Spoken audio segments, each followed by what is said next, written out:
interroger histoire ñan la ñu tuddee turu yoon yi seen maam yi dañu ñëw noot suñu maam yi jaay leen doole ba pare jël seen tur def ko fi est-ce que boo demee bitim réew di nga romb foofu nga dem nga fekk fa turu mbedd boo xamante ne dañ ko tuddee turu africain doo ko fa gis kon boog ñun dañuy wane ni que ñun beneen Afrique la ñu bëgg a waxaat wala la ñuy wane waat beneen xar kanamu Sénégal beneen xar kanamu Ziguinchor moo tax loolu dañ ko ci ànd gunge ko ci bu baax a baax te mbégte lañ ci am. alhamdulilah di leen sant bu baax yéen waa Kéwoulo TV di rafetlu aussi seen i liggéey parce que yéen a ngi def un travail extraordinaire bi nga xamante ne tey Sénégal gëwma nit dina mën a déglu rajo bu wuteeg Kéwoulo ou bien mu sampase Kéwoulo donc bokk ngeen ci rajo yu fondamental yi nga xamante ne c'est au niveau national mais je peux ériger celle-ci même au rang d'un critère absolu pour dire au niveau international donc ñu ngi leen di sant ne serait-ce que pour loolu quoi da ngeen di véhiculer ay informations yu am solo léegi sur ce may bëgg a wax rek ci président Ousmane Sonko mu sell mi radiyallahu anhu lu mu waxee day soppi turu tali pour def suñuy tur di wax rek développement éducation la d'abord réew moo gis ñu naan la dafa développé c'est parce qu'il a une bonne éducation au fait te moom lu muy def noonu wutewul ak njàngale man dañ may ne ay def na 90 jours gisuñu réalisation mooy leen def na réalisation bi nga xamante ne nit liggéey na 10 ans defu ko mooy nga éduquer sa population nga xamal leen lan mooy patriotisme nga xamal leen nan la ñuy bëggee sa réew te bëgg sa réew commencé wul lu dul xam sa histoire u réew donc loolu dafa di li nga xamante ne dafa am solo dafa extraordinaire si jëmmu dëkk Ousmane daf ñu jàngal tey parce que boo jëlee rue yi nga tuddee benn bi si léegi 86 histoire bi nga xamante ne ñun yëpp kenn mësu ko woon xam ou bien ñu bëri si ñun kenn mësu ko woon xam nga firul ñu histoire bi lu mu wundu ndax ay tubaab yi ñu woon noot say maam di rebelle wu contre loolu noonu contre injustice boobu noonu ba tubaab boobu noonu dee fa ñu ñibbi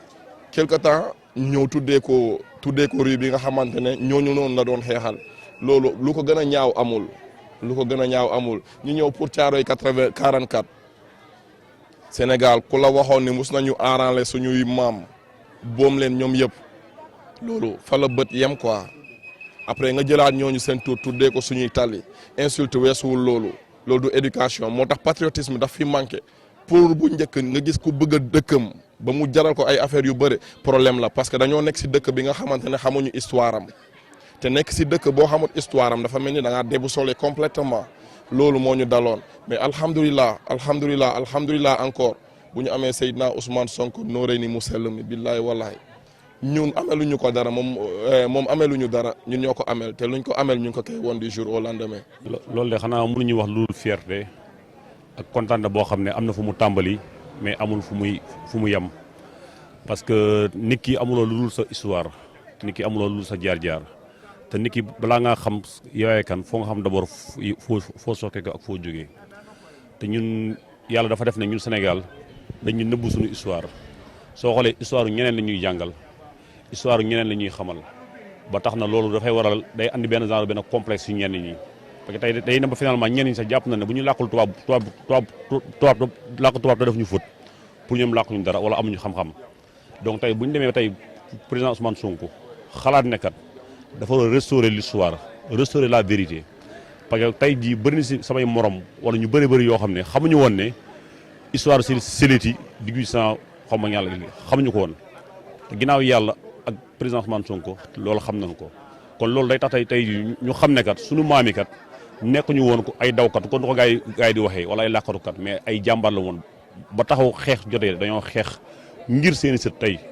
loolu moo tax tey ñun ñu taxaw fii di wax te tey loolu noonu day tax daf ñuy renforcer ba nga xam ne ñun ñu xam suñu bopp ba xam ban taxawaay la ñu war a mën a am suñu réew ban taxawaay la ñu war a mën a am ci Afrique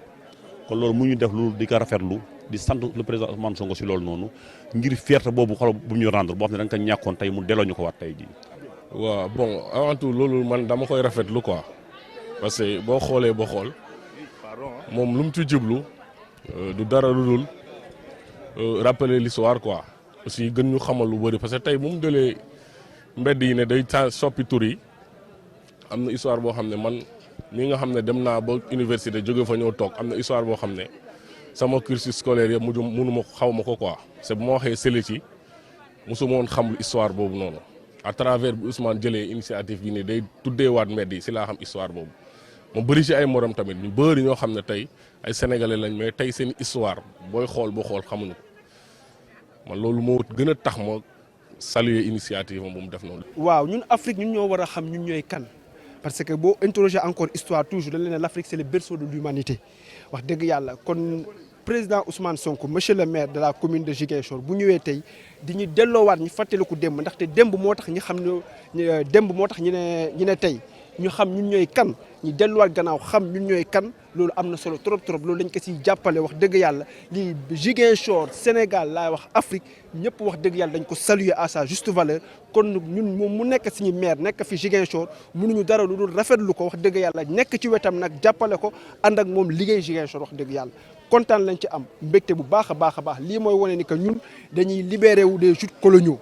waaw waruñu mën a nekk fii ñuy noot depuis suñu jamonoy maam du ñu noot non beneen xar kanamu Ziguinchor la ñu soxla c'est l'éveil maintenant des consciences wane na ko fii la ñuy tàmbale nag te fu ñu jëm day sori incha allah. foofu population bi ñu xam ne caniveau yooyu noonu ñuy jël mbalit di fa tuur buñ jàpp ne dañ koy def kenn man dama jàpp ne problème bi loolu ñuy def noonu seen bopp lañ koy def d'abord parce que tey jii boo jëlee ab salit salté nga def ko foofu boo xam ne fu ndox waroon jaar ndox bi mënatul jaar yooyu ñëw fees fa dell après yooyu ñëw kan lay màtt yow lay màtt ak sa njaboot feebar yu dul jeex di jóg kon tey jii foo ñu am benn esprit citoyen ñu xam ne luy ñuy liggéey si dëkk bi liggéeyal ñu ko kenn seen bopp lañ ko liggéey ñu xam ne le président Ousmane Sonko lii mu sumb ñun dañoo war a nekk si wetam jàppale ko si en quoi faisant sa quartier bu nekk képp ku dëkk si bépp quartier da nga war a am jël benn défi nga jàpp ne man sama quartier moo war a doon quartier bu gën a set si biir dëkk bi parce que tey jii lu mën a nekk la si kaw ku nekk xam lan mooy sa wareef foo war a yem loo war a def ak loo war a mën a def parce que si man yenn yi d'abord foo d'abord nga bëgg sa bopp te bëgg sa bopp weesu fu muy tàmbalee mooy nga ànd ak cet waaw tey jii mairie bi def na ay effort de sorte que tey bi oto mbalit yi ñu ngi jaar pratiquement dans les quartiers am na quartiers yu bëri yoo xam ne oto mbalit daana foon dugg mais pourquoi pas nga jël sa mbalit da koy dajale boo ko dajalee oto bi mbalit bi bu corné nga jël xoolal daa ko fi tëb mais jël mbalit def ko si caniveau bu ñu la waxee nga ne mbeddum buur la te buur boobu noonu xool du fa yeewoo buur bi ko fa yeewoo yéen waa quartier bi la pour man tey am na yoo xam ne esprit yi xool citoyen la ñu xam ne tey jii foo ñu xam d'abord lan mooy suñu wareef xam nga ni ku nekk boo xamee sa wareef rek yéen nii xoolal doo ko def marché defar marché moo gën a compliqué loo gis mais keroog bu ñu àndee ak président Ousmane Sonko mu sell mi marché bu kot moom bi mu jàkkaarloog ambulant yi commerçant yi ñëwul rek wax leen damay génne lii daf leen ne fii yoon bi nu mu mel nii est-ce que tey bu fi oto bëggoon ñëw pour defar fi dina am fi mu jaar marchand ambulant yi ne ko non oto du fi mun jaar mu ne ko lan moo ko waral mu ne ko ñun ñoo baare yoon bi mu ne ko est-ce que loolu rafet na est-ce que développement dëkk dina demee noonu ñu ne ko déedéet mu ne ko kon dinañu trouver meilleure solution yi nga xamante ne dinañ leen jéem a wutal fu ngeen nekk comme ça liggéey bi mën a jaar yoon ñooñu d'accord ñoom ñoo ko avoué par interrogation la jaar ak ñoom donc pour woon la dafa am benn réflexion bu extraordinaire il a une vision de son temps lépp li mu bëgg daf koy def ci waxtaan d'abord te communication fi mu manqué rek coow mun na fa am mais waa ji yàlla daf ko may quoi. gis naa ne engouement bu am surtout au niveau des jeunes waaw parce que tey jii loolu day wane ne que jeunesse bi population bi comprendre nañ lan mooy le programme Burok parce que programme Burok d'abord mooy l'esprit central mooy l'esprit de la citoyenneté parce que citoyenneté boo xamee mooy tey jii mooy nga xam sa taxawaay sa biir gox lan nga war a apporter sa population et non lan la gars yi xoolal war a mën a apporter parce que pour man premier acte yi mooy d'abord nga am taxawaay bu mucc ayib waaw bu ñu waxee tey set setal nga ñëw génn set setal bu ñu waxee don sang nga joxe sa deret bu ñu waxee dem leen bay ji nga dem bay ji te pour le moment lu ma gis fii moom vraiment aw ma si dul contentement bu rëy parce que gis naa ne jeunesse bi comprendre nañ parce que lii nga gis nii ñu fi taxaw ñii ñëpp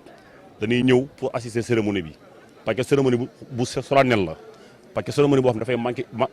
marqué histoire la mais bu ñu fa paree automatiquement ñu ngi dem sur le terrain ñii ñu ngi dem Lindiane ñii ñu ngi dem Djubok ñii ñu ngi dem feneen pour seetal dëkk bi kon lu ma jot a gis fii dëgg si yàlla moom sant yàlla la parce que gis nañ ne programme Burok bi mu ngi en marche te incha allah lii ma gis nii gisuma lan moo war a tax tey ji xool du ñu am résultat parce que comme président Ousmane Sonko nu mu ko waxee rek mairie Ziguinchor incha allah il sera la meilleure mairie de tout le Sénégal